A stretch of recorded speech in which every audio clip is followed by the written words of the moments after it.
মালয়েশিয়ায় আনোয়ার ইব্রাহিম ডক্টর ইউনুস বৈঠক ৫ সমঝোতা স্মারক সই ফেব্রুয়ারিতে নির্বাচনে প্রস্তুত Bangladesh We are ready for elections, so we will be holding our election in coming February, middle of February. On the regional issues, of course, we are concerned. না vote ফেরায় বাড়বে যোগ্য প্রার্থী মত বিএনপির হারানো মেরুদণ্ড ফিরে পেল ইসি বলছে জামায়াত জলবায়ু পরিবর্তনে শীত গ্রীষ্ম মানছে না ডেঙ্গু বৃষ্টি চলতে থাকলে আগস্ট সেপ্টেম্বরে 2 থেকে 3 গুণ আক্রান্ত বাড়বে উজানের ঢলে দেশের মধ্যাঞ্চলে বাড়ছে নদ নদীর পানি ফরিদপুরের আড়িয়ালখা ও পদ্মার পানি বিপদসীমার উপরে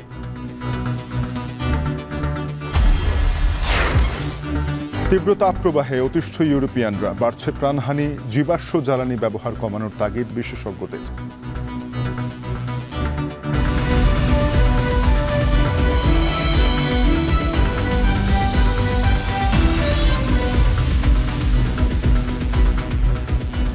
শিরোনাম শুনছিলেন স্বাগত এখন বাণিজ্যে আপনাদের সাথে আছি তানজিম শাফিন পুত্রজায়ায় মালয়েশিয়ার প্রধানমন্ত্রী আনোয়ার ইব্রাহিমের সঙ্গে বৈঠকে 5টি সমঝোতা স্মারক সই করেছেন অন্তর্বর্তী সরকার প্রধান ডক্টর মোহাম্মদ ইউনুস সে সময় দুদেশের বাণিজ্যিক সম্পর্ক সম্প্রসারণে আলোচনা করেন তারা বৈঠক শেষে যৌথ সংবাদ সম্মেলন করেন দুই দেশের সরকার প্রধান এ সময় আগামী ফেব্রুয়ারির মাঝামাঝি জাতীয় নির্বাচন আয়োজনের প্রস্তুতির কথা জানান প্রধান উপদেষ্টা বাংলাদেশের অর্থনীতি ঘুরে দাঁড়িয়েছে বলেও উল্লেখ করেন তিনি এছাড়া মেধাবী তরুণ ও মেধাবী শিক্ষার্থীদের লেখাপড়ার সুযোগ দেয়ায় মালয়েশিয়ার প্রধানমন্ত্রীকে ধন্যবাদ জানান ডক্টর ইউনুস এ সময় রোহিঙ্গা সংকট সমাধানে মালয়েশিয়ার সহায়তা চান প্রধান উপদেষ্টা সেই সঙ্গে বাংলাদেশ থেকে মালয়েশিয়ায় মানব সম্পদ পাঠানোর বিষয়েও কথা বলেন তারা এর আগে পুত্রজায়ার প্যারেডে প্রদর্শনী উপভোগ করেন প্রধান উপদেষ্টা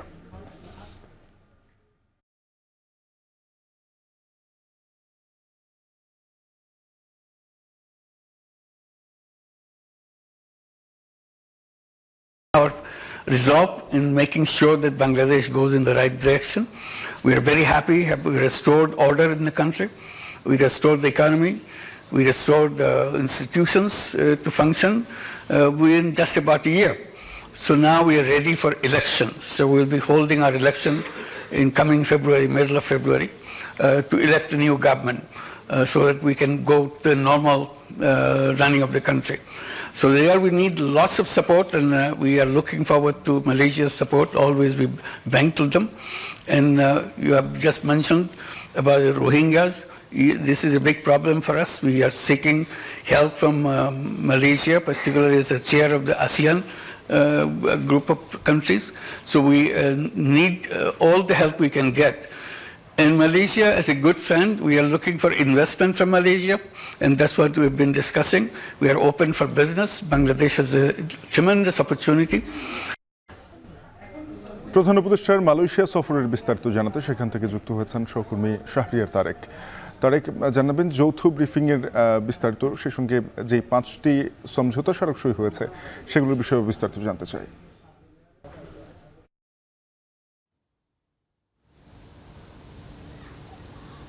শাফিন আপনাকে জানিয়ে রাখি যে আজকে মালয়েশিয়ার সময় স্থানীয় সময় ঠিক 11টার কিছুক্ষণ পরেই যৌথ ব্রিফিংটি হয়েছে এর আগে দুই দেশের সরকার প্রধান বৈঠক করেছেন বৈঠকের মাধ্যমে তারপর যে 5টি সমঝোতা স্মারক এবং 2টি নোট বিনিময় হয়েছে সেগুলো আমরা দেখেছি যে দুই দেশের মন্ত্রী পর্যায়ের ব্যক্তিবর্গ তারা এটি এক্সচেঞ্জ করেছেন সেখানে প্রেস কনফারেন্সে মালয়েশিয়ার সরকারের পক্ষ থেকে বলা হচ্ছে যে বাংলাদেশের সাথে মালয়েশিয়ার যে সুসম্পর্ক আছে সেটি আরও বৃদ্ধি করার ক্ষেত্রে সে এই সফর বেশ কাজ করবে এবং মালয়েশিয়ার প্রধানমন্ত্রী আনোয়ার ইব্রাহিম কিন্তু বলেছেন যে প্রধান উপদেষ্টা ডক্টর মোহাম্মদ ইউনুস তার একজন খুব পুরনো বন্ধু সব মিলিয়ে এটি খুব কাছাকাছি থেকে খুব খোলাখুলিভাবে যে একটি আলোচনা হয়েছে সেটি নিশ্চিত হয়েছে এবং প্রধান উপদেষ্টা যেটি জানিয়েছেন যে বাংলাদেশে যে বিগত সরকার আমলে যে গণহত্যা চালানো হয়েছে এবং বিভিন্ন প্রাতিষ্ঠানিকগুলোকে ধ্বংস করে দেওয়া হচ্ছে তখন তারপর তার যে সরকার গঠন করার পর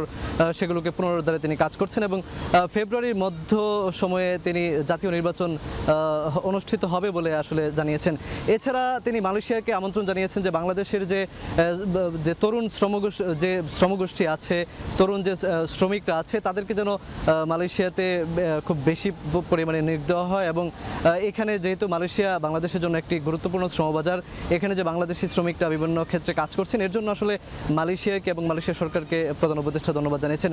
আজকে আমরা যতটুকু জানতে পেরেছি যে প্রধান উপদেষ্টার পরবর্তী যে কর্মসূচিগুলো আছে, যে এখানে একটি বাংলাদেশের যে বিনিয়োগ কর্তৃপক্ষ আছে বিডা, তাদের সমন্বয়ে একটি ব্যবসায়ী বৈঠক অনুষ্ঠিত হবে, সেখানে প্রধান উপদেষ্টা উপস্থিত থাকবেন। এর আগে তিনি মালয়েশিয়ার প্রধানমন্ত্রী আনোয়ার ইব্রাহিমের সঙ্গে একটি মধ্যাহ্নভোজে অংশগ্রহণ করবেন, তারপর সেই মিটিংটি হবে এবং তারপর সন্ধ্যা এখানকার বিকেল 6টার দিকে প্রবাসী বাংলাদেশি কমিউনিটি যারা আছে তাদের সঙ্গে একটি মতবিনিময় সভায় প্রধান উপদেষ্টা অংশগ্রহণ করবেন। সব মিলিয়ে প্রবাসী বাংলাদেশিরা আসলে তাকিয়ে আছেন যে এই যে সফরটি হলো, এই সফরের মাধ্যমে প্রবাসী বাংলাদেশিদের জন্য আসলে কতটা সুখকর নিয়ে আসে। সবচেয়ে বেশি যেটা বলা হচ্ছে যে মালয়েশিয়াতে যে এখন যে বিশাল একটি শ্রমগোষ্ঠী আসলে অবৈধভাবে অবস্থান করছেন, তারা যাতে একটি বৈধতার সুযোগ পান এবং 14 মাস যাবৎ মালয়েশিয়াতে যে শ্রমিক নিয়োগ বন্ধ আছে বাংলাদেশ থেকে, সেটি যেন খুলে এবং সেটি যেন খুব কম খরচে প্রবাসী যারা এখানে আসতে চান তারা যেন বাংলাদেশিরা আসতে পারেন, সে ব্যাপারে আসলে অনুরোধ জানাচ্ছেন। তারপর আগামীকালকে তার আরও একটি সফর আছে এবং আগামীকালকে সন্ধ্যা নাগাদ তিনি বাংলাদেশের উদ্দেশ্যে তিনি কুয়ালালামপুর ত্যাগ করবেন বলে আমরা জানতে পেরেছি। তো সাফিন, এই ছিল আসলে কুয়ালালামপুর থেকে আমার কাছে সবশেষ। প্রধান উপদেষ্টার মালয়েশিয়া সফরের সবশেষ অবস্থা জানাচ্ছিলেন সহকর্মী শাহরিয়ার তারেক। না ভোট ফিরিয়ে আনায় যোগ্য প্রার্থীর সংখ্যা বাড়বে বলে মনে করছে বিএনপি, আর জামায়াত বলছে হারানো মেরুদণ্ড ফিরে পেয়েছে ইসি। নির্বাচন সুষ্ঠুভাবে অনুষ্ঠানে তফসিলের আগেই সশস্ত্র বাহিনী মোতায়েনের পক্ষে এবি পার্টি। আর সংস্কারবিহীন নির্বাচনে না যাবার ঘোষণা এনসিপির। রাজনৈতিক বিশ্লেষকদের মত, কমিশন ক্ষমতা প্রয়োগের দৃষ্টান্ত স্থাপন করতে পারলেই নির্বাচন মাঠ নিরপেক্ষ থাকবে। বিস্তারিত জাওয়াদ মাহমুদের প্রতিবেদনে। ভোটের আলোচনায় নির্বাচনকালীন সময় ইসির ভূমিকা, আরপিও নিয়ে তোড়জোড় দেখা যায়। গণপ্রতিনিধিত্ব আদেশ বা আরপিওতে কিভাবে একটি নির্বাচন অবাধ, সুষ্ঠু ও নিরপেক্ষ হবে তা উল্লেখ থাকলেও আওয়ামী লীগ আমলের সবশেষ 3টি নির্বাচন আরপিওর বিধানকে তোয়াক্কা না করে দিনের ভোট রাতে অনুষ্ঠিত করেছে 2026 সালের ফেব্রুয়ারি মাসে। তবে অন্তর্বর্তী সরকারের অধীনে বাংলাদেশ যখন একটি সুষ্ঠু ও নিরপেক্ষ নির্বাচনের স্বপ্ন দেখছে, তখন আওয়ামী আমলের দলীয়করণের কালিমা থেকে ইসিকে মুক্ত করে জনগণের আস্থায় ফেরাতে উদ্যোগী বর্তমান নাসির কমিশন। গণপ্রতিনিধিত্ব আদেশে না ভোট ফিরিয়ে আনা, ইভিএম সম্পর্কিত সব বিধান বাতিল, হলফনামার তথ্য গোপনের শাস্তি, রাজনৈতিক কার্যক্রম নিষিদ্ধ হলে সেই দলের নিবন্ধন বাতিলের সিদ্ধান্ত বাতিলের মতো গুরুত্বপূর্ণ সংশোধনী এনেছে নির্বাচন কমিশন। প্রশাসনিক বিশৃঙ্খলা তৈরি হচ্ছে। ইসির এই সিদ্ধান্তকে ইতিবাচক হিসেবে দেখছে বিএনপি, জামায়াত, এনসিপি, এবি পার্টির মতো দলগুলো। না ভোট ফিরিয়ে আনায় যোগ্য প্রার্থীর সংখ্যা বাড়বে বলে মনে করছেন বিএনপির চেয়ারপারসন উপদেষ্টা হারুনুর রশিদ। আর এবি পার্টির সাধারণ সম্পাদক আসাদুজ্জামান ফুয়াদের মত, নির্বাচনের তফসিল ঘোষণার পূর্বেই সশস্ত্র বাহিনীকে নিযুক্ত করলে নিরপেক্ষ ভোটের পরিবেশ তৈরি সম্ভব হবে। ফোর্স 80,000 যদি আপনি এখনই ডিপ্লয় না করেন, পুরো ইলেকশনের যে ক্যাম্পেইনের যে প্রচারণার মধ্যে যে ভায়োলেন্সটা হবে, এটা ডিল করা যাবে না। অথবা আমরা নির্বাচন কমিশনকে বলছি, এইটা তফসিল ঘোষণার পরে না, এটা এখন থেকে এই 80,000 অথবা আমি বোধ করি এটাকে ডাবল করা দরকার। অনেক ক্ষেত্রে দেখা যাবে যে সকল প্রার্থীরা নির্বাচনে অংশগ্রহণ করবে, তার চাইতেও যোগ্যতম উপযুক্ত প্রার্থীরা হয়তো বিভিন্ন দল থেকে নমিনেশন না পেতে পারে, যে ক্ষেত্রে ওই দলেরই ভোটাররা, ওই দলেরই সমর্থকরা না ভোট দেওয়ার সুযোগটা পেতে পারে। জামায়াত নেতা ও দলটির আইনজীবী সুশীল মনির মনে করেন, নির্বাচন কমিশন আরপিও সংশোধনের মধ্য দিয়ে প্রমাণ করেছে হারানো মেরুদণ্ড ফিরে পেয়েছে নির্বাচন কমিশন। অন্যদিকে এনসিপির সদস্য সচিব আখতার হোসেন আরপিও সংশোধনকে ও না ভোটকে স্বাগত জানালেও জুলাই সনদ বাস্তবায়ন ছাড়া নির্বাচনে না যাবার ঘোষণা দিয়েছেন। যদি আমরা সংস্কারবিহীন নির্বাচনের দিকে অগ্রসর হই, এই কারণে নির্বাচনের যে সময়কাল বলা হয়েছে আমাদের আপত্তির জায়গা নেই, কিন্তু সংস্কারকে পাশ কাটিয়ে যদি নির্বাচন করা হয় সেখানে অবশ্যই আমরা আপত্তি করব। আরপিও সংশোধন করে যা করা হচ্ছে তাতে মনে হচ্ছে বাংলাদেশে একটা নির্বাচন কমিশন যে মেরুদণ্ড নিয়ে বেঁচে আছে তা তার প্রমাণ। এবং পৃথিবীতে নির্বাচন কমিশনগুলো এত স্ট্রং ভূমিকায় অবতীর্ণ হয় যেখানে তৎকালীন সরকার কিংবা প্রার্থীরা ভয়ে অতিষ্ঠ থাকে। রাজনৈতিক বিশ্লেষক আশরাফ কায়সারের মতে নির্বাচন কমিশন তার আরোপিত ক্ষমতার যথাযথ প্রয়োগের মধ্য দিয়ে দৃষ্টান্ত স্থাপন করলেই নির্বাচনের মাঠ ভোটার ও রাজনৈতিক দলগুলোর পক্ষে থাকবে।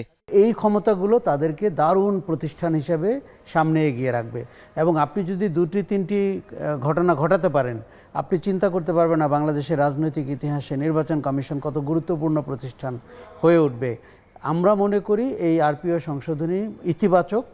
এতে নির্বাচনের মাঠ জনগণের পক্ষে থাকবে, ভোটারদের পক্ষে থাকবে। গণপ্রতিনিধিত্ব আদেশে নির্বাচনী বিভিন্ন অপরাধের জন্য কি কি শাস্তি আছে তার উল্লেখ থাকলেও বাস্তবতা হলো অতীতে নির্বাচনের মাঠে এগুলোর যথাযথ ব্যবহার খুব লক্ষ্য করা যায়নি। এখন দেখার বিষয় KM নাসিরউদ্দিনের নেতৃত্বাধীন কমিশন ভোটের মাঠে আরপিওর বিধান কতটুকু বাস্তবায়ন করতে পারে। জাওয়াদ মাহমুদ, এখন, ঢাকা। স্বাধীনতার 5 দশক পার হলেও এখনো প্রশ্নবিদ্ধ নির্বাচন ব্যবস্থা। এতে গণতন্ত্র নিয়ে মানুষের আস্থা পড়েছে বড় ধরনের সংকটে। এর মাঝেই আসন্ন ত্রয়োদশ জাতীয় নির্বাচন ঘিরে নতুন করে আলোচনায় সংখ্যানুপাতিক প্রতিনিধিত্বমূলক নির্বাচন বা পিআর পদ্ধতি। এই পদ্ধতি কি, কেন এত বিতর্ক, এতে কি সুবিধা রয়েছে এবং রাজনৈতিক দলগুলো কি বলছে এই পদ্ধতি নিয়ে, এ নিয়ে জানাচ্ছেন ওমর ফারুক। স্বাধীনতার 54 বছরে দেশে জাতীয় নির্বাচন হয়েছে 12টি, যার বেশিরভাগই গ্রহণযোগ্যতা পায়নি। বিশেষ করে সর্বশেষ 3টি নির্বাচনের ক্ষেত্রে রাতের ভোট, পেশিশক্তির প্রদর্শন ও নির্বাচন কারচুপির মতো গুরুতর অভিযোগ রয়েছে।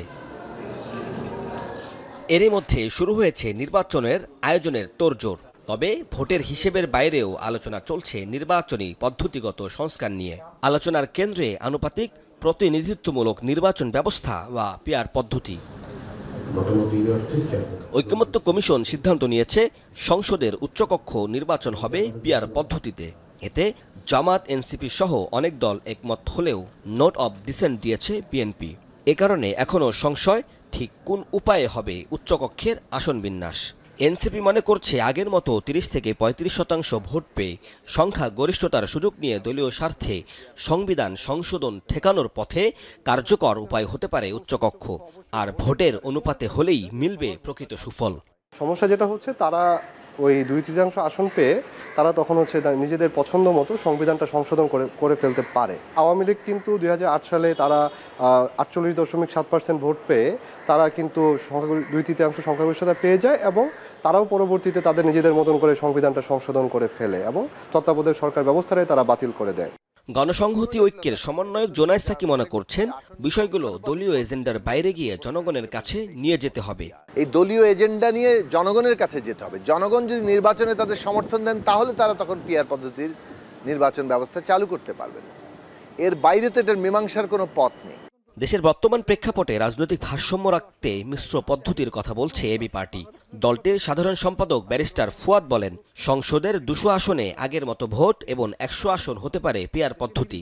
এতে ভোটের অপচয় কমবে বলেও মত দেন তিনি। প্রত্যেকটা আসনে ভোটাররা 2টা ব্যালটে ভোট দেবেন। একটা ব্যালটে হচ্ছে যেখানে যেখানে প্রার্থীরা নির্বাচন করছেন 200 আসনের, সেখানে ওই প্রার্থীদেরকে তারা সিল দেবেন।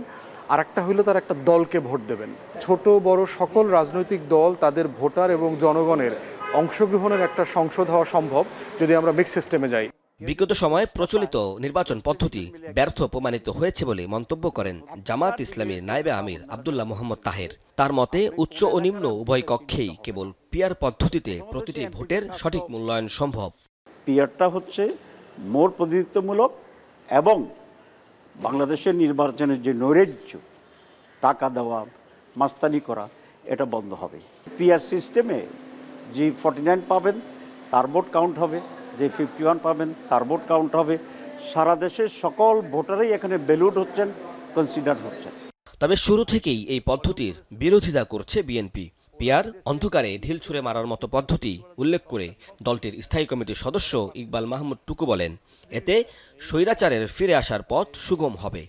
আমাদের দেশের মানুষ যখন ভোট দেয় তখন দেখে, মার্কা দেখে আর মানুষ দেখে, যে এই মানুষটা আমার এলাকায় কতদিন থাকে, আমার এলাকায় তার সাথে আমার মানুষের সাথে কি সম্পর্ক আছে, এইসব বিবেচনা করে ভোট দেয়। আর পিআর পদ্ধতিতে অন্ধকারের মধ্যে ঢিল ছোড়ার ভোটে এই দেশের মানুষ ইন্টারেস্টেড হবে না। যারা এটা করছে তারা না বুঝে করছে এবং তারা বুঝছে না যে এটা করাতে যে স্বৈরাচারে যাওয়ার আবার ফেরত আসার পথ সুগম হবে সেটা বুঝছে না। বিশ্বের প্রায় ৮০টিরও বেশি দেশে ভিন্ন ভিন্ন প্রয়োগে প্রচলিত রয়েছে পিআর পদ্ধতি। গণ অভ্যুত্থান পরবর্তী বাস্তবতায় বাংলাদেশেও এই পদ্ধতি চাইছে বিভিন্ন রাজনৈতিক দল, তবে এর বিরোধিতাও রয়েছে। এমন পরিস্থিতিতে এই পদ্ধতি আদৌ গুরুত্ব পাবে নাকি দলগুলো তা থেকে সরে আসবে, সেটাই স্পষ্ট হবে সামনের দিনগুলোতে। ওমর ফারুক, এখন, ঢাকা। মাইলস্টোন ট্র্যাজেডির সুষ্ঠু তদন্ত এবং সারা দেশে কোচিং ব্যবসা বন্ধ সহ ৮ দফা দাবি জানিয়েছেন বিমান দুর্ঘটনায় নিহত ও আহতদের পরিবারের সদস্যরা। বিমানবন্দরের নিকটবর্তী শিক্ষা প্রতিষ্ঠানসমূহ বন্ধের দাবিও জানিয়েছেন তারা। সকালে মাইলস্টোন স্কুল অ্যান্ড কলেজের সামনে মানববন্ধনে এসব দাবি তুলে ধরেন তারা। সেখানে বিমান দুর্ঘটনায় প্রাণ হারানো পরিবারের সদস্যরা ক্ষতিপূরণের পাশাপাশি ঘটনার সুষ্ঠু তদন্তে কর্তৃপক্ষের উদাসীনতার অভিযোগ করেন। বিমানবন্দরের কাছাকাছি শিক্ষা প্রতিষ্ঠান থাকাকে ভবিষ্যতে দুর্ঘটনার ঝুঁকি টিকিয়ে রাখা বলে মন্তব্য করেন নিহতদের স্বজনরা। এ সময় শিক্ষা প্রতিষ্ঠানে কোচিং বাণিজ্য পরিচালনার বিরুদ্ধেও ক্ষোভ প্রকাশ করেন তারা। অভিভাবকরা ছাড়াও মানববন্ধনে অংশ নেন মাইলস্টোন স্কুল অ্যান্ড কলেজের বেশ কিছু শিক্ষার্থী। বিমান দুর্ঘটনায় ২০ দিন পেরিয়ে গেলেও মানসিক ট্রমা থেকে বের হতে পারছে না বলে দাবি করেন তারা।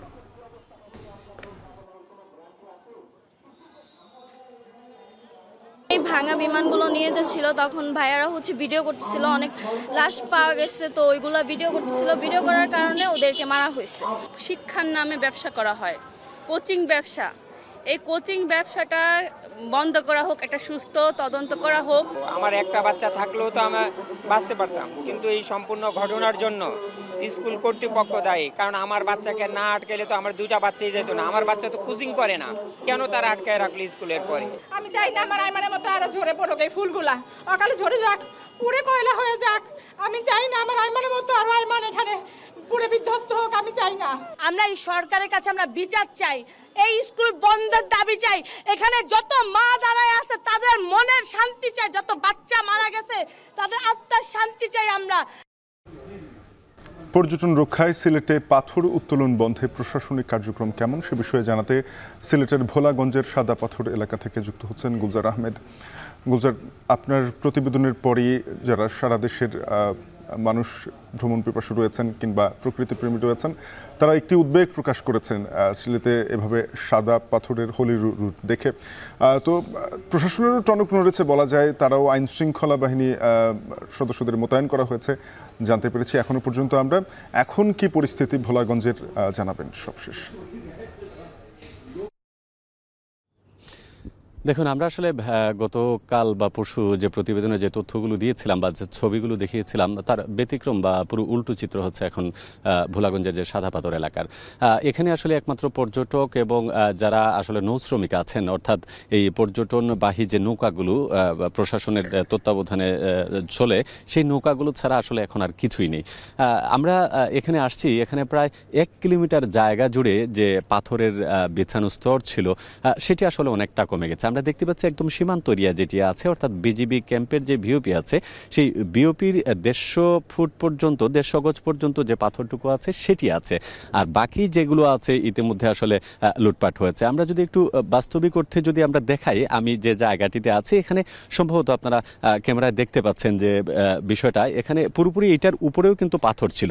এখন যদি গর্তে নামি, আমি আপনাদেরকে যদি একটু দেখাই যে এইখানে যখন পানি আসে তখন এই গর্তগুলো কিন্তু অনেক ভয়ঙ্কর হয়ে যাবে, অর্থাৎ এইরকম ডিপ, অর্থাৎ আরো গভীরে প্রচুর গর্ত, প্রায় 1 কিলোমিটার জায়গা জুড়ে এরকম করা হয়েছে। এখানে নানান সমস্যা ছিল। গত 2 দিন আগে যখন আমরা আসছিলাম তখন কিন্তু আমরা এই স্পটে আসতে পারিনি, কারণ আমাদের ক্যামেরা বা মোবাইল বের করলেও দেখা যাচ্ছে যারা পাথর উত্তোলনের সাথে জড়িত তারা সরাসরি আক্রমণ করতো এই পাথর দিয়ে, এবং তাদের সংখ্যা বা পরিমাণ এত বেশি ছিল যে এখানে আসলে এককভাবে আসাটা মুশকিল ছিল। এখানকার স্থানীয় যারা পর্যটনের নৌকা বহনকারী শ্রমিক আছেন তারাও কিন্তু সাহস করে কথা বলতে পারেন নাই। এই ব্যাপারে আসলে জেলা প্রশাসন যেটি আসলে দায়সারা যে জবাব আমরা দেখছি, অভিযান চালাচ্ছি এবং রক্ষার্থে আমরা কাজ করছি, কিন্তু বাস্তবিক অর্থে একটি পর্যটন কেন্দ্র রক্ষার জন্য যে সকল কার্যকরী উদ্যোগ নেওয়ার দরকার বা প্রশাসনিকভাবে শক্ত হাতে প্রতিরোধ করার দরকার, সেটি কিন্তু আসলে এতদিন পড়েনি। এটি কেবলমাত্র এই যে ভোলাগঞ্জের সাদা পাথর তাই কিন্তু নয়, একইভাবে আসলে সিলেটের যে জাফলং রয়েছে পর্যটন কেন্দ্র সেই জায়গা এবং আরেকটি আছে শাহ আরেফিন টিলা, এই জায়গাগুলো বিগত কয়েক মাসে মানে এমনভাবে লুটপাট করা হয়েছে আসলে অস্তিত্ব হারাতে বসেছে। তারপরেও যারা সচেতন সমাজের নাগরিক যারা আছেন কিংবা ভ্রমণ পিপাসু মানুষ যারা আছেন, সবার সর্বস্বরে আসলে যখন দাবি উঠে যে এগুলো পরিবেশ রক্ষার্থে হলেও পর্যটন রক্ষার্থে হলেও মানুষের স্বাভাবিক মানে জীবন চলাচলের জন্য হলেও এই যে ঐতিহাসিক যে জায়গাগুলো আছে বা পর্যটন কেন্দ্রগুলো আছে সেগুলো দিতে হবে। আমরা কথা বলছিলাম বিজিবির সাথে, বিজিবির সেক্টর কমান্ডার সাইফুল ইসলাম চৌধুরী, তিনি যেটি বলছিলেন যে সীমান্তে তাদের দায়িত্ব পালনের কিছু সীমাবদ্ধতা আছে, যেহেতু তারা সীমান্ত এরিয়া রক্ষা করেন সেক্ষেত্রে তাদের যে বিউপি আছে তার আশেপাশের 150 গজের পর্যন্ত তাদের নিয়ন্ত্রণে থাকে। পরবর্তীতে যদি তারা এগুলো প্রতিরোধ করতে চান সেক্ষেত্রে জেলা প্রশাসন কিংবা উপজেলা প্রশাসনের তদারকির দরকার এবং তাদের সহযোগিতার দরকার, কারণ তাদের পারমিশন ছাড়া আসলে যে তাদের এরিয়ার বাইরে অর্থাৎ বিজিবির আওতাধীন এরিয়ার বাইরে তারা আসলে কার্যক্রম করতে পারেন না। তো এই ক্ষেত্রে আসলে সবাই সমন্বিত উদ্যোগ, বিভাগীয় প্রশাসন, জেলা প্রশাসন এবং বিজিবি পুলিশ সহ স্থানীয়দেরকে নিয়ে আসলে এগুলো রক্ষা করা এখন সময়ের দাবি হয়ে উঠেছে। তো এটি হচ্ছে আপাতত এই তথ্য হচ্ছে আমার কাছে। শাফিন, গুজর, আপনাকে ধন্যবাদ এই প্রকৃতি রক্ষায় এমন একটি প্রতিবেদন তুলে ধরার জন্য। জলবায়ু পরিবর্তনের কারণে শীত গ্রীষ্ম মানছে না ডেঙ্গু। উষ্ণ আবহাওয়া এবং থেমে থেমে হওয়া বৃষ্টি ডেঙ্গু মৌসুমের পরও বাড়াচ্ছে আক্রান্ত এবং মৃত্যুহার। বিশেষজ্ঞরা বলছেন শুষ্ক মৌসুমেও বৃষ্টিপাতের এই ধারা চলতে থাকলে ডেঙ্গুর প্রকোপ আগস্ট সেপ্টেম্বরে বাড়বে 2 থেকে 3 গুণ। দেখুন মেহেরিন অ্যানির প্রতিবেদনে বিস্তারিত। জলবায়ু পরিবর্তনের প্রভাব যেন হাড়ে হাড়ে টের পাওয়া যাচ্ছে এই বর্ষা মৌসুমেও। থেমে থেমে বৃষ্টির মাঝেও সূর্যের তাপে হাঁসফাঁস জনজীবন। চিরচেনা বর্ষার রূপ যেন পাল্টে দিচ্ছে জলবায়ুর এই পরিবর্তন, ফলে শীত গ্রীষ্ম মানছে না ডেঙ্গু।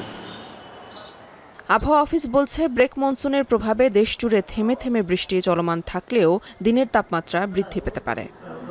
মনসুনের যে বর্ষাকালটা ব্রেক থাকে আর কি, ব্রেকটা এখন তো ব্রেক চলছে, ব্রেক মনসুন যেটা বলি। তাপমাত্রার কথা বলছে, যে গরম অনুভূতি হওয়ার কথা বলছে, এটা এই পরিস্থিতি আগামী 24 ঘন্টার কিন্তু আগামীকালকে তাপমাত্রা এই অবস্থা থাকবে। আগামীকালকের পথে তাপমাত্রাটা অনেকটা কমে আসবে, বৃষ্টিপাতের পরিমাণটা কিছুটা বাড়বে। বৃষ্টিপাতের এই হেরফের এবং তাপমাত্রার এই পরিবর্তন দিন দিনই বাড়াচ্ছে ডেঙ্গুর প্রকোপ। থেমে থেমে হওয়া বৃষ্টি স্বস্তি দিলেও এর ফলে জমে থাকা পানিতেই জন্ম নিচ্ছে এডিসের লার্ভা। এতে বেড়েই চলেছে ডেঙ্গুতে আক্রান্তের হার এবং মৃত্যু। চলতি বছর এখন পর্যন্ত ডেঙ্গুতে মৃত্যু ছাড়িয়েছে 100। চিকিৎসকরা বলছেন সামনে শুষ্ক মৌসুমেও বৃষ্টিপাতের এই ধারা অব্যাহত থাকলে ডেঙ্গুর প্রাদুর্ভাব বাড়বে, তাই প্রয়োজন পর্যাপ্ত প্রস্তুতি। এডিস মশা আসলে প্রজননের জন্য তার পানি, উষ্ণতা এবং আর্দ্রতা এই দুটোই প্রয়োজন। তো বর্তমানে আমাদের এই বর্ষা সিজনে যেরকম দেখা যাচ্ছে যে থেমে থেমে বৃষ্টি হচ্ছে এবং সাথে আবার উষ্ণ একটা আর্দ্র আবহাওয়া তৈরি হচ্ছে। সুতরাং এই বছরের এই আবহাওয়াটা ডেঙ্গু রোগীর যে মশা, এডিস মশার প্রজননের জন্য এটা আদর্শ একটি মানে পরিবেশ আছে এখন সামনে, এবং এটা আরও বাড়বে এবং আমাদের এখন থেকেই প্রস্তুতি নিতে হবে। গবেষকরা বলছেন জলবায়ুর এর পরিবর্তন বর্ষাকালকে এমন এক পরিস্থিতিতে নিয়ে গিয়েছে যেখানে মশার দ্রুত বিস্তার এবং ভাইরাস সংক্রমণ সহজ হয়। তাই জুলাইয়ের তুলনায় আগস্ট এবং সেপ্টেম্বরে ডেঙ্গুর প্রাদুর্ভাব বাড়বে 2 থেকে 3 গুণ।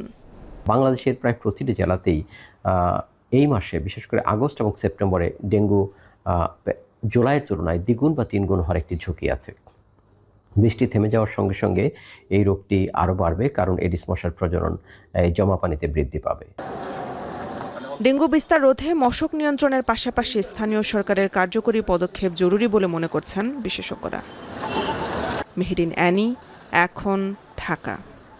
বর্ষার শুরুতে পটুয়াখালীর বিভিন্ন নদ নদীতে আশঙ্কাজনক হারে বাড়ছে পানি। এতে ধারাবাহিকভাবে বাড়ছে বেড়িবাঁধ ভাঙন সহ স্থানীয়দের ভিটেমাটি ভাঙন। জমির ফসল রক্ষা ও নদী ভাঙন রোধে স্থায়ী সমাধানের দাবি করছেন ভুক্তভোগীরা। তবে পানি উন্নয়ন বোর্ড বলছে ভাঙন রোধে জরুরিভাবে কাজ করা হচ্ছে। জসিম পারভেজের প্রতিবেদন। জলবায়ু পরিবর্তনের প্রভাবে দিন দিন বাড়ছে নদ নদীর পানির উচ্চতা। গতিপথ পরিবর্তনে তীব্র স্রোতে ধারাবাহিকভাবে ভাঙছে নদীর তীরসহ বেড়িবাঁধ। সম্প্রতি নিম্নচাপ ও অমাবর্ষার প্রভাবে ফুসে ওঠা নদীর পানিতে পটুয়াখালী সদর, দুমকি, গলাচিপা, দশমিনা, মির্জাগঞ্জ সহ আশপাশের ৩৮০ মিটার বেড়িবাঁধ ক্ষতিগ্রস্ত হয়েছে। ভাঙন রোধে স্থায়ী সমাধান না হওয়ায় লোহালিয়া, মুরাদিয়ায় নতুন করে বেড়িবাঁধ ভাঙার সম্ভাবনা দেখা দিয়েছে। এতে ঘর বাড়ি, গবাদি পশু ও শত একর জমির আমন ধান ও সবজি ক্ষেত বিলীন হওয়ার শঙ্কায় স্থানীয় কৃষকরা। ১০০ একর বই প্লাবিত হয়, কোনো কৃষি পাতা নাই, পুকুরে মাছ তাও চলে গেছে। এখন এই বেড়িবাঁধ স্থায়ীভাবে না হইলে আমাদের কোনো থাকবে না, খাওয়া দাওয়ার কোনো থাকবে না, আমরা খুব কষ্টে আছি। ঘর দুয়ার সব তলাইয়ে যায়, পানি থেকে সময় রাস্তায় উঠতে আমাকে খারাই থাকা লাগে। আমরা কোনোই করতে না, বাইরে যত মানুষের জায়গা জমি আছে সব পান্তে তলাইয়ে যেতে আছে বেরিয়ে ছুটতে। এখন ঘরে তো থাকার কোনো পথ নাই, ঠেলার মধ্যে রাস্তায় উঠতে বইয়ে রয়েছে, কমে যাবো কোথায় যাইয়ে কোনো পাই না। তাড়াতাড়ি যদি এইটা না বাঁধে ২-১ দিনের মধ্যে তো আমাকে দেশে থার চাই না, তা ভালো। এদিকে পানি উন্নয়ন বোর্ড বলছে জরুরিভাবে ক্ষতিগ্রস্ত বাঁধের সংস্কার কাজ শুরু হয়েছে। স্থায়ী বাঁধ নির্মাণে সমীক্ষা পরবর্তী পদক্ষেপ গ্রহণ করা হবে। আমরা অলরেডি ওইখানে কাজ শুরু করে দিয়েছি, আমাদের কাজ মাঠ পর্যায়ে চলমান রয়েছে, অতি শীঘ্রই কাজটি সমাপ্ত হবে। স্থায়ী প্রকল্প আমরা নেওয়ার জন্য ওখানে একটা স্টাডি করতে হবে এবং সেই স্টাডির সুপারিশের আলোকে প্রকল্প প্রণয়ন করতে হবে। প্রকল্প অনুমোদনের পরে পরবর্তী ব্যবস্থা গ্রহণ করা যাবে। স্থানীয়দের জানমাল রক্ষায় সঠিক গবেষণার মাধ্যমে নদী ভাঙন রোধে দ্রুত কার্যকরী পদক্ষেপের দাবি জানিয়েছেন ভুক্তভোগীরা। জসিম পারভেজ, এখন পটুয়াখালী। উজানের ঝলে বেড়েছে বেশিরভাগ মধ্যাঞ্চলের নদ নদীর পানি। ফরিদপুরের আড়িয়ালখা ও পদ্মার পানি বিপদসীমার উপর দিয়ে বইছে। এতে জেলায় চরাঞ্চলের ১৩টি ইউনিয়নের বেশিরভাগ এলাকায় পানি ঢুকে পড়েছে। এ নিয়ে আরও বিস্তারিত জানাতে সহকর্মী মফিজুর রহমান শিপনের সঙ্গে যুক্ত হব। শিপন, জানাবেন যে কোন নদীর পানি কতটা বাড়লো, যে চরাঞ্চলগুলো রয়েছে বা নিম্নাঞ্চলগুলো রয়েছে সেখানকার কি পরিস্থিতি?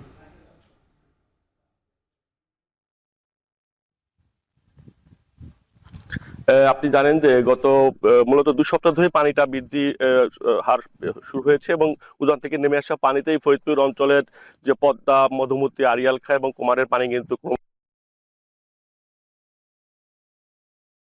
বর্তমানে ৭.৭৩ সেন্টিমিটার উপর প্রবাহিত হচ্ছে। অন্যদিকে আড়িয়ালখা নদীর পানি ৭ সেন্টিমিটার বৃদ্ধি পেয়ে এখন বিপদসীমা ৮৭ সেন্টিমিটার উপর দিয়ে প্রবাহিত হচ্ছে। সুতরাং জেলার যে নদ নদীগুলো রয়েছে সেখানে কিন্তু পানি ক্রমশই বাড়ছে এবং জেলা নিম্ন অঞ্চল যে অঞ্চলগুলো আছে সেখানে কিন্তু পানি প্রবেশ করেছে।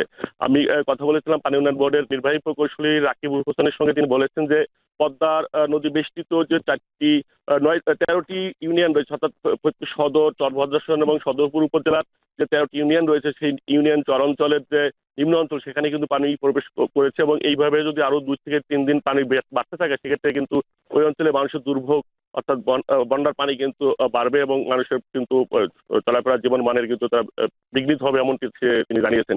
এদিকে নদী পানি বৃদ্ধির ফলে কিন্তু চারদিকেই কিন্তু নদ নদীর কিন্তু ভাঙনও বেশ দেখা দিয়েছে, বিশেষ করে সদরপুর এবং সদরপুরে পদ্মা নদী এবং মধুমতি, আলফাডাঙ্গা অঞ্চলের মধুমতি এবং মধুখালীতেও কিন্তু এই ভাঙন বেশ প্রবল আকারে দেখা দিয়েছে। সেক্ষেত্রে কিন্তু পানি উন্নয়ন বোর্ড কিন্তু তারা বলছেন যে অঞ্চলে বেশি পরিমাণ ভাঙন শুরু হয়েছে সেখানে সেইগুলোতে কিন্তু তারা ইমার্জেন্সি ওয়ার্ক শুরু করেছে, অর্থাৎ জিও ব্যাগ ফেলে পানি ভাঙন রোধের চেষ্টা করছে এমনটি তারা জানিয়েছেন। অন্যদিকে আমি কথা বলেছিলাম ফরিদপুর কৃষি সম্প্রসারণের উপপরিচালক শাহিদুজ্জামানের সঙ্গে। তিনি বলেছেন যে পানি বৃদ্ধির ফলে কিন্তু সম্প্রসারণের উপপরিচালক শাহিদুজ্জামানের সঙ্গে তিনি বলেছেন যে পানি বৃদ্ধির ফলে কিন্তু চরাঞ্চলে যে শাকসবজি বা মরিচের ক্ষেত ছিল সেই ক্ষেত্রের অনেকাংশেই কিন্তু পানি প্রবেশ করেছে, যার ফলে কিন্তু শাকসবজি গাছের পচন ধরেছে এবং মরিচের গাছেরও ক্ষতি হয়েছে। এর ফলে কিন্তু বাজারেও একটা প্রভাব পড়েছে, অর্থাৎ বর্তমান যে বাজারে শাকসবজি উঠছে সেগুলোর দাম কিন্তু তুলনামূলকভাবে গত 2 সপ্তাহের ব্যবধানে কিন্তু এখন কেজিতে প্রায় 15 থেকে 20 টাকা পর্যন্ত বেড়েছে। তো আমি এই প্রসঙ্গে কথা বলেছিলাম নদ নদী পানি বৃদ্ধি এবং ভাঙন প্রসঙ্গে ফরিদপুরের জেলা প্রশাসক কামরুল হাসান মোল্লার সঙ্গে। তিনি জানিয়েছেন যে পানি বৃদ্ধির শুরুর পর থেকেই কিন্তু মূলত যেসব অঞ্চলের নদী বেষ্টিত সেসব নির্বাহী অফিসারদের নির্দেশনা দেওয়া হয়েছে বিষয়গুলো তদারকি করা এবং খোঁজখবর রাখা এবং প্রয়োজনীয় ব্যবস্থা গ্রহণ করার জন্য।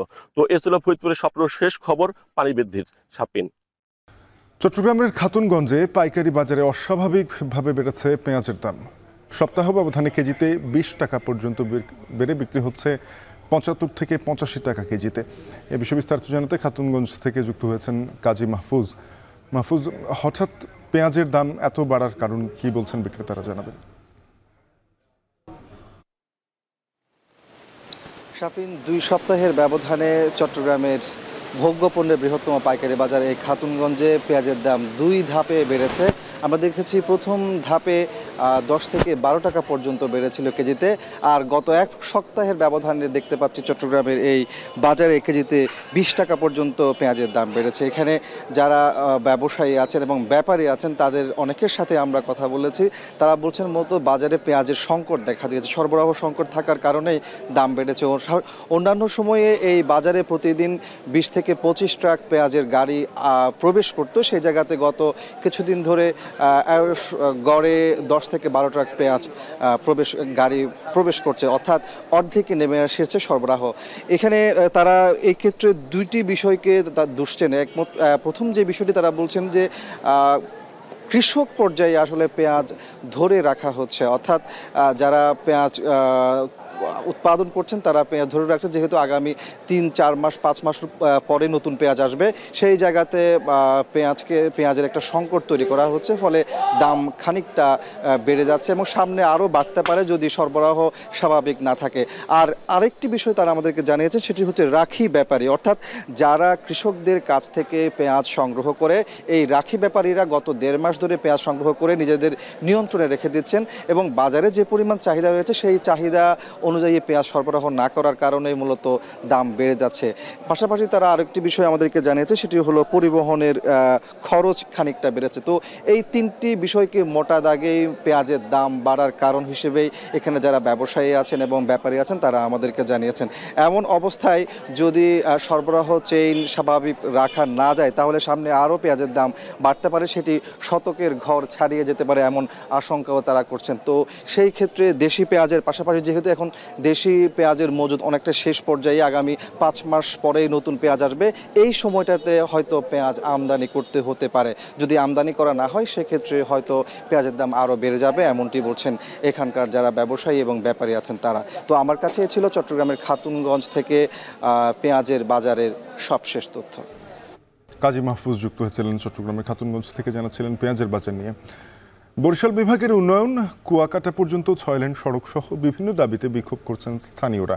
এ বিষয়ে বিস্তারিত জানাতে বরিশাল সদর রোডের টাউন হলের সামনে থেকে যুক্ত হয়েছেন সহকর্মী ফিরদাউস সোহাগ। বিক্ষোভের পাশাপাশি আর কি দাবির কথা জানিয়েছেন তারা? আপনাকে ধন্যবাদ। বরিশালের সদর রোডে আবার সেই আন্দোলন, এবার আন্দোলন করছে বরিশালের স্বার্থ সংরক্ষণ ও বিভাগ উন্নয়ন কমিটি। এদের 27টি দাবি রয়েছে, প্রত্যেকটি দাবি অত্যন্ত গুরুত্বপূর্ণ।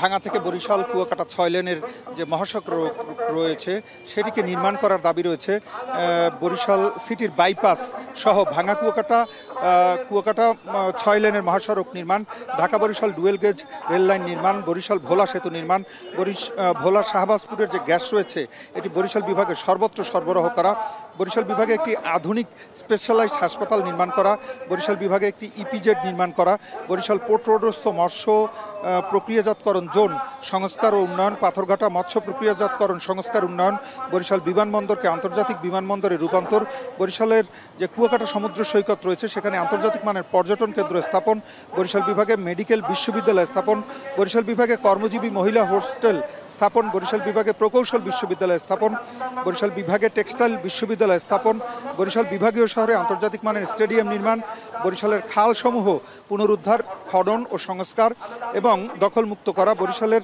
বিভাগীয় শহরের যে আধুনিক বর্জ্য ব্যবস্থাপনা সেটি আধুনিকরণ করা, বরিশালের দক্ষিণাঞ্চলের স্বাস্থ্যসেবার উন্নয়ন করা, শেরেবাংলা মেডিকেল কলেজ হাসপাতালের শয্যা সংখ্যা যৌক্তিকভাবে উন্নীত করা, বরিশালের জেনারেল হাসপাতালের শয্যা সংখ্যা 250 উন্নীত করা সহ অসংখ্য দাবি রয়েছে। অর্থাৎ মোট দাবি যদি আমরা গুণে বলি তাহলে 27টির মতো দাবি রয়েছে। এই দাবিগুলো পালনের জন্য কিন্তু দীর্ঘদিন যাবৎ চেষ্টা করে আসছিল বরিশাল বিভাগ উন্নয়ন ও স্বার্থ সংরক্ষণ কমিটি, কিন্তু সরকারের তরফ থেকে কিন্তু সেই দাবি ঠিকঠাকভাবে পালন করা হচ্ছে না অথবা মেনে নেওয়া হচ্ছে না। এর কারণে কিন্তু তারা বলছেন যে তারা একেবারেই অবহেলিত। এই অবহেলিত অবস্থার থেকে উন্নয়ন চায় তারা, বরিশাল বিভাগ উন্নয়ন ও স্বার্থ সংরক্ষণ কমিটি। একই সাথে কিন্তু তারা চান বরিশালের মানুষের, বিভাগবাসীর জীবন মানের উন্নয়ন। আর এই কারণেই আজকের এই মানববন্ধন অনুষ্ঠিত হচ্ছে। মানববন্ধনে আমরা যেটি দেখছি যে সাধারণ জনগণের পাশে রাজনৈতিক নেতৃবৃন্দ কিন্তু অংশগ্রহণ করেছেন, চিকিৎসক, অ্যাডভোকেট সহ বিভিন্ন শ্রেণী পেশার মানুষ কিন্তু এখানে রয়েছেন। আমরা একটু দেখাবার চেষ্টা করছি যারা এখানে রয়েছেন। তাদের মধ্যে সাবেক মেয়র অ্যাডভোকেট মুজিবুর রহমান সরোয়ারকেও আমরা দেখতে পাচ্ছি এবং তিনি কিন্তু যেটি করছেন এখানে এসেছেন কেবলই মাত্র এবং তিনি তার বক্তৃতায় এই কথাটি বলেছেন যে এর জন্য প্রয়োজনে আন্দোলনও যাওয়া হতে পারে, বৃহত্তর আন্দোলন গড়ে তোলা হবে যদি দাবি মানা না হয়। এতটুকু ছিল বরিশালের টাউন হলের সামনে যে মানববন্ধন অনুষ্ঠিত হচ্ছে, যে দাবি দেওয়া নিয়ে তার সবশেষ খবর। বরিশাল বিভাগের উন্নয়নের দাবিতে মানববন্ধন করছেন স্থানীয়রা, এই নিয়ে জানাচ্ছিলেন সহকর্মী ফিরদাউস সোহাগ। এবার দেশের বাইরের খবর। স্মরণকালের ভয়াবহ তাপপ্রবাহে অতিষ্ঠ ইউরোপীয়দের জনজীবন। চলতি সপ্তাহে দক্ষিণ ইউরোপে গড় তাপমাত্রার চেয়ে 10 থেকে 15 ডিগ্রি সেলসিয়াস তাপমাত্রা বাড়ার শঙ্কা রয়েছে। অত্যাধিক তাপপ্রবাহে বাড়ছে প্রাণহানিও। এমন পরিস্থিতিতে জীবাশ্ম জ্বালানির ব্যবহার কমানোর উপর জোর দিচ্ছেন বিশেষজ্ঞরা। এ নিয়ে বিস্তারিত থাকছে নাফিয়া আরমান মনোনয়নের প্রতিবেদনে। গ্রীষ্মকালে সানবাথের জন্য পরিচিত ইউরোপের সমুদ্র সৈকত, তবে এবারের চিত্র অনেকটাই ভিন্ন। স্মরণকালের ভয়াবহ তাপপ্রবাহে অতিষ্ঠ ইউরোপীয়দের জনজীবন। সবচেয়ে বেশি ভোগান্তিতে দক্ষিণ ইউরোপের বাসিন্দারা, তাই সূর্যাস্তের সময় ছাড়া সৈকতের আশপাশে জনসমাগম তুলনামূলক কম। ফ্রান্স, স্পেন ও পর্তুগালের অধিকাংশ এলাকায় কয়েক সপ্তাহ ধরে তাপমাত্রার পারদ 40 ডিগ্রি সেলসিয়াসের বেশি। আবহাওয়াবিদরা বলছেন চলতি সপ্তাহে ইউরোপে আবারও তৈরি হতে পারে একটি বিশালাকৃতির হিটডোম বা তাপবলয়। হাই প্রেশার সিস্টেমের কারণে পশ্চিমের যুক্তরাজ্য থেকে পূর্বের পোল্যান্ড পর্যন্ত গড় তাপমাত্রার চেয়ে 10 থেকে 15 ডিগ্রি সেলসিয়াস তাপমাত্রা বাড়ার শঙ্কা রয়েছে। এতে স্মরণকালের সর্বোচ্চ তাপমাত্রা দেখতে পারে বেশ কয়েকটি দেশ। At heat waves of 40, 45 degrees, almost 50 degrees temperature, probably more than that in the next 20 years. And we're looking at that being completely normal, by the end of the century if we don't act on climate change right now. আবহাওয়ার এমন অস্বাভাবিক আচরণের পেছনে মানুষকে দায়ী করছেন জলবায়ু বিজ্ঞানীরা। তাদের দাবি, জীবাশ্ম জ্বালানি ব্যবহারের কারণে পৃথিবীতে ছড়িয়ে পড়েছে গ্রিনহাউস গ্যাস। এতেই উষ্ণ হয়ে উঠছে বায়ুমণ্ডল। গেল মাসে ইতিহাসের তৃতীয় উষ্ণতম জুলাই দেখেছে বিশ্ব। ভূপৃষ্ঠের পাশাপাশি অত্যাধিক উষ্ণ হয়ে উঠেছে সমুদ্রপৃষ্ঠ। কার্বন ডাই অক্সাইড শোষণের কারণে সমুদ্রে বাড়ছে অম্ল বা অ্যাসিডের পরিমাণ। এতে সামুদ্রিক বাস্তুতন্ত্রের পাশাপাশি মানবদেহে বাসা বাঁধছে বিরল রোগ। As oceans absorbed more and more carbon dioxide, they're becoming more and more acidic. And that's having all sorts of impacts on the ecosystems, the marine life, and of course on the ocean's ability to further absorb more heat. Imperial college লন্ডনের গবেষণা বলছে গেল 23 June থেকে 2রা জুলাই পর্যন্ত ইউরোপের 12টি শহরে তাপপ্রবাহের কারণে প্রাণ হারিয়েছেন 2300-র বেশি মানুষ, যার মধ্যে 1500 মৃত্যু জলবায়ু পরিবর্তনের সঙ্গে সম্পর্কিত। এমন পরিস্থিতিতে জীবাশ্ম জ্বালানির বদলে নবায়নযোগ্য জ্বালানি ব্যবহারে জোর দিচ্ছেন বিশেষজ্ঞরা। নাফিয়া আরমান মনন, এখন বিশ্ব। এখন বাণিজ্য শেষ করব, তার আগে শিরোনামগুলো আরেকবার। মালয়েশিয়ায় আনোয়ার ইব্রাহিম ডক্টর ইউনুস বৈঠক। 5 সমঝোতা স্মারক সই। ফেব্রুয়ারিতে নির্বাচনে প্রস্তুত Bangladesh. We are ready for elections, so we will be holding our election in coming February, middle of February. On the regional issues, of course, we are concerned. না ভোট ফেরায় বাড়বে যোগ্য প্রার্থী মত বিএনপির। হারানো মেরুদণ্ড ফিরে পেল ইসি, বলছে জামায়াত। জলবায়ু পরিবর্তনে শীত গ্রীষ্ম মানছে না ডেঙ্গু। বৃষ্টি চলতে থাকলে আগস্ট সেপ্টেম্বরে 2 থেকে 3 গুণ আক্রান্ত বাড়বে। মাইলস্টোন ট্র্যাজেডির সুষ্ঠু তদন্ত ও কোচিং বন্ধ সহ 8 দফা দাবি অভিভাবকদের। তদন্তে কর্তৃপক্ষের উদাসীনতার অভিযোগ। উজানের ঢলে দেশের মধ্যাঞ্চলে বাড়ছে নদ নদীর পানি। ফরিদপুরের আড়িয়াল খাও পদ্মার পানি বিপদসীমার উপরে।